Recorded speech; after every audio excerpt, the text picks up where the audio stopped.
And some startling news now. In the last 3 years, more than 5,500 Kenyans have lost their jobs in the Federation of Kenya Employers member organizations. The number could be even higher.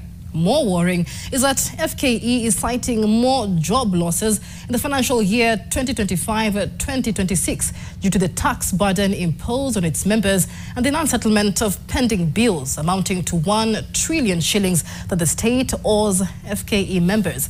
Nina Shabana brings us up to speed on some of the measures the Federation is urging the government to take to forestall the human resource hemorrhage.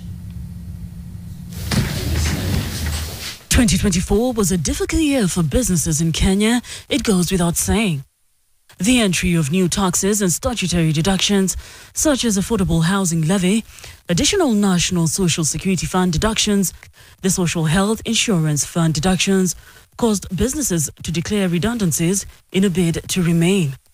The challenges, which included low demand, liquidity constraints, rising costs, challenging tax regimes, frequent legislative changes, a shrinking market, and a loss in competitiveness, added to the loss of thousands of jobs, amounting to 5,567 jobs in the past 3 years.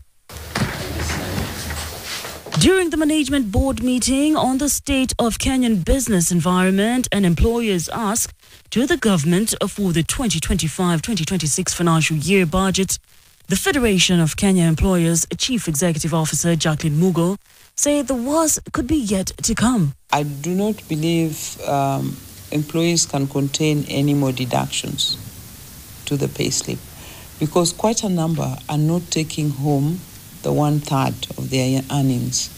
Clearly, if we continue raiding the payslip, it means people will not have any income to take home. So what will they do? They'll have to keep borrowing. They'll be distressed. That eventually translates into social unrest. 57 of our members have declared redundancies over the last 3 years, and we have a breakdown of that. In 2024, we had 20 companies declaring redundancies. In 2026, it was 11, and in 2022, the remaining. Out of this, from our membership, some 5,500 employees were affected, specifically 5,567. Jacqueline further added that most affected workers fell under the manufacturing sector.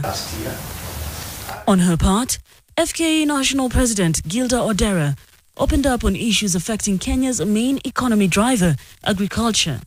The sector's success is being held back by delayed value-added tax refunds, which stand at 12 billion shillings in the agricultural sector alone. Delayed VAT refunds totaling 12 billion Kenya shillings continue to strain the agricultural sector. Delayed refunds disrupt operations, hinder growth, and reduce employment opportunities, ultimately affecting economic progress. But huge as it may sound, 12 billion shillings of pending bills is just a drop in the ocean. As of December 2024, pending bills owed to FKE members by the state stood at 1 trillion shillings. We have the figures of pending bills as at 2024, mid last year. We don't have current for this year, but obviously they will be higher than that. In our view, for the counties, there was 181 billion in terms of pending bills. Some counties have also struggled to contribute to pension schemes and owe some 91 billion as at last year. State corporations are also affected. National government also owes some 529 billion as of September last year. So overall, the pending bills are over 1.0 trillion.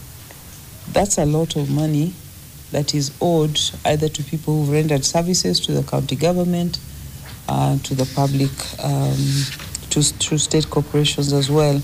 Other employers' priorities and asks from the government in the coming financial year include enhancement of fiscal responsibility in the 2025-2026 financial budget, tax regime reform and lowering the cost of doing business, formalization of informal enterprises to stop shrinking of the private sector, and strengthen labor relations, which includes enhancing credit access for the labor markets. FKE is looking to engage more with the government with the hope of reviewing the tax regime to cushion the labor industry. Nina Shaban, NTV.